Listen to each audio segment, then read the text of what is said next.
PM Modi Maharashtra पहुंचे तो थे एकजुटता का संदेश देने, लेकिन उनकी रैली से जो तस्वीरें और वीडियो सामने आई, उसने बता दिया कि महायुति यानी कि एनडीए टूट चुका है।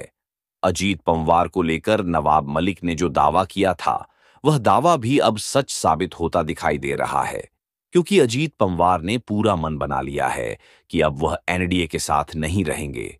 इन कयासों को तब और ज्यादा बल मिल गया जब पीएम मोदी महाराष्ट्र के दौरे पर पहुंचे और अजीत पंवार, जो कि एनडीए का हिस्सा होने के साथ साथ महाराष्ट्र के डिप्टी सीएम भी है, उन्होंने मोदी के कार्यक्रम से दूरी बना दली और सिर्फ दूरी ही नहीं बनाई, बल्कि एक ऐसा बयान भी दे दिया।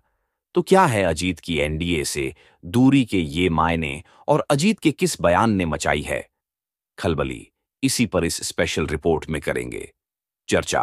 नमस्कार, मैं हूं अंशिता। अजीत पवार जिस तरह से बीजेपी और एनडीए से दूरी बना रहे हैं, बयानों से दूरी बना रहे हैं, बयानों का समर्थन नहीं कर रहे हैं, अपनी मर्जी से फैसले ले रहे हैं, अपनी मर्जी से टिकट बांट रहे हैं और टिकट बांटकर सफाई भी दे रहे हैं।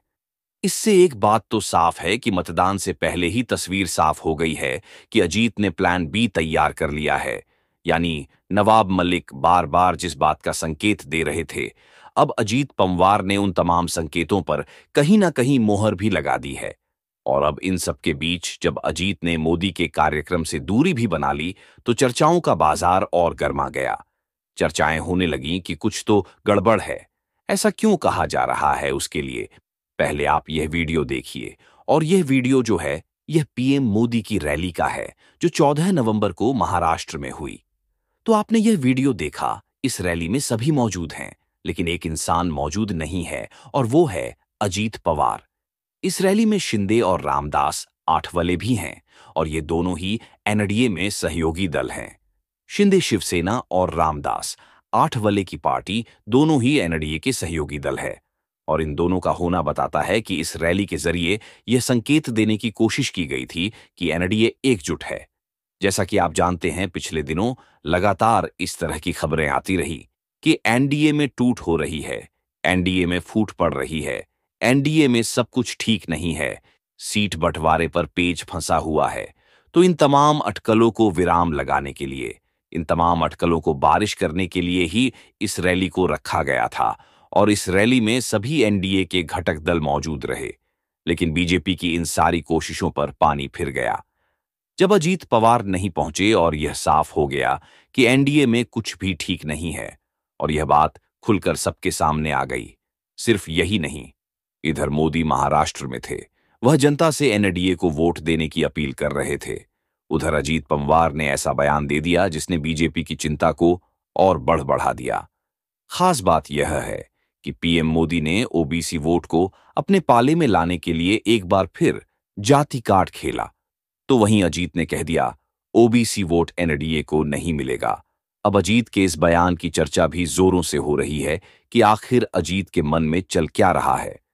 दरअसल पीएम मोदी छत्रपति संभाजीनगर में एक सार्वजनिक बैठक को संबोधित करने पहुंचे थे, जहां उन्होंने कांग्रेस पार्टी और राहुल गांधी पर जमकर निशाना साधा। पीएम मोदी ने कहा, पिछले 10 सालों से ओबीसी समाज का प्रधानमंत्री इन्हें बर्दाश्त नहीं हो रहा है। क्या कुछ बोले? पीएम पहले सुन लेते हैं। इसलिए पिछले 10 वर्षों से ओबीसी समाज का प्रधानमंत्री इन्हें बर्दाश्त ही नहीं हो रहा है। उनको लग रहा है यह पिछड़ा कहां से आ गया। इसलिए कांग्रेस के शहजादे विदेश में जाकर खुलेआम बयान देते हैं कि वह आरक्षण को खत्म कर देंगे। अब अपने इस बयान के जरिए पीएम मोदी ने ओबीसी समुदाय को साधने की कोशिश की थी। पीएम मोदी के बयान से भी यह साफ हो गया कि महाराष्ट्र के विधानसभा चुनाव में बीजेपी का बड़ा फोकस ओबीसी मतदाताओं पर है। पार्टी ओबीसी मतदाताओं को रेजाने की हर संभव कोशिश कर रही है और महायुति की सरकार ने इस समुदाय के लिए कई बड़े ऐलान भी किए हैं। लेकिन महायुति सरकार में ही शामिल उप मुख्यमंत्री अजीत पवार को ही इस बात का भरोसा नहीं है कि महाराष्ट्र के विधानसभा चुनाव में ओबीसी मतदाता बड़े पैमाने पर महायुति के साथ खड़े होंगे। सवाल यह है कि क्या अजीत पंवार के इस बयान से विधानसभा चुनाव में महायुति को राजनीतिक नुकसान हो सकता है, क्योंकि जानकार दावा कर रहे हैं कि अजीत पंवार के बयान ने मोदी की कोशिशों पर और बीजेपी की कोशिशों पर पानी फेर दिया है। सिर्फ यही नहीं, अजीत पवार एनडीए से अलग जा रहे हैं। इस बात का अंदाजा इससे भी लगाया जा सकता है कि उन्होंने एक बार फिर से कहा है कि बीजेपी का वोट जिहाद और बट तो कटेंगे। जैसे नारे उत्तर भारत में तो चल सकते हैं, लेकिन महाराष्ट्र में इस तरह की बातें नहीं कही जानी चाहिए। यानी महाराष्ट्र में इस सब की जरूरत नहीं है।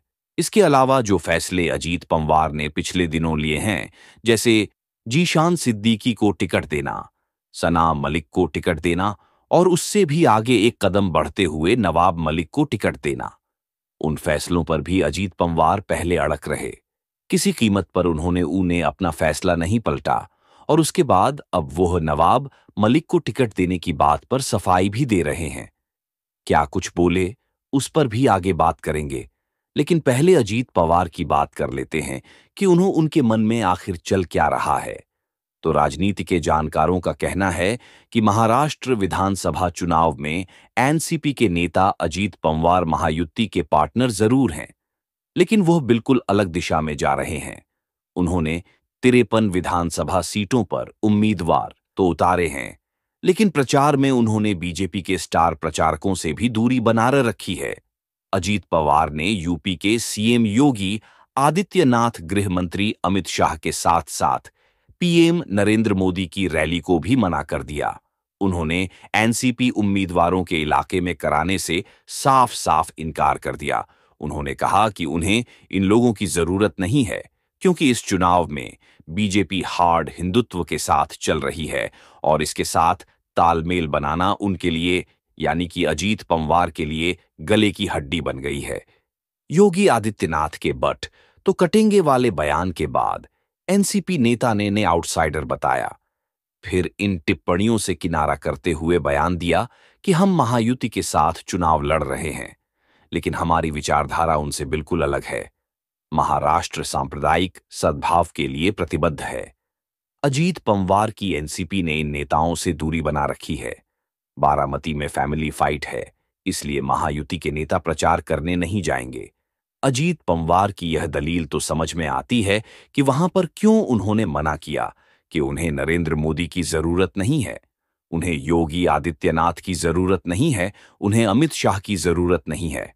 वो खुद देख लेंगे, क्योंकि वो उनका गढ़ है, उनकी सीटें, और वहां पर फैमिली फाइट है। वो अपने भतीजे के खिलाफ ही चुनावी मैदान में है।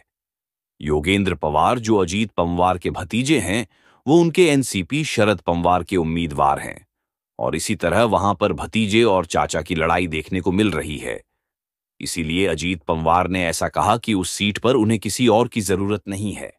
लेकिन दूसरे जो सीट्स हैं अजीत पवार की, बाकी जो विधानसभा क्षेत्र हैं, वहां पर भी बीजेपी नेताओं को उन्होंने प्रचार से दूर रखा है और इसी के बाद से ये अटकलें तेज हो गई है कि अजीत पवार के मन में कुछ और चल रहा है। अजीत पवार अपने बलबूते सीट्स जीतना चाहते हैं, खुद को मजबूत करना चाहते हैं, बार्गेन करने की स्थिति में खुद को लाना चाहते हैं, जिससे जब नतीजे आए तो वो डील कर सकें कि जो उन्हें सीएम बनाएगा वो उसके साथ चले जाएंगे। इस तरह की तमाम अटकलें लगने लगीं जब एनसीपी के ही उम्मीदवार नवाब मलिक का बयान आया और उन्होंने दावा किया कि अजीत पंवार कभी भी पलटी मार सकते हैं। वह किंग मेकर की भूमिका निभाएंगे, उन्हें किसी की भी जरूरत नहीं है। और इसी तरह जब अजीत पंवार एक के बाद एक फैसले ले रहे हैं, जिस तरह से एक के बाद एक कदम उठा रहे हैं,